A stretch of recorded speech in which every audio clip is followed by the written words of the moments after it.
Rondom in de provincie er stormskeer. Op het Jereveen en Struisterveen waaiden dakken van gebouwen. De KR Postrit op het Jereveen is vanwege het alwaaide dak uitsletten. Op A6 tussen de Jouwer en de Lemmer is bij Kasterbrege een vrachtwagen kantelen door de Huddewien. Van Friesland hield de alarmcode oranje. Een automobilist uit Marum in Greensland is juist maar zijn auto door de kop vliegen op het Dalwaai in Struisterveen. De bestuurder had de macht door de stuur verlen. De auto rekte de stoepen, sloeg 3 keer door de kop en skeert terug een stek.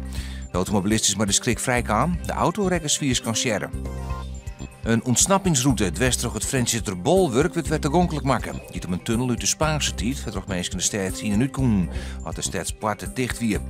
Zo'n 50 van de vorige eeuw is de tunnel aan één kant dicht maken, dat wordt nou hersteld. Joet, hier de laatste dag van het ijsziekje in West. De rechter verbeer in januari is het meenemen van Liepaaien, deze maartijd.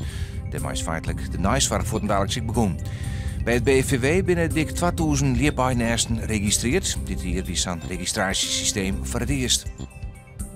Joen en vannacht een stormige Noordwestenwind. Pittige buien, maar tonger en hagel. Het wordt treigraven. Morgen buien, maar windstjerten en hagel. Snoren als zinnen. Bij een hudde westenwind wordt het een graad als zon.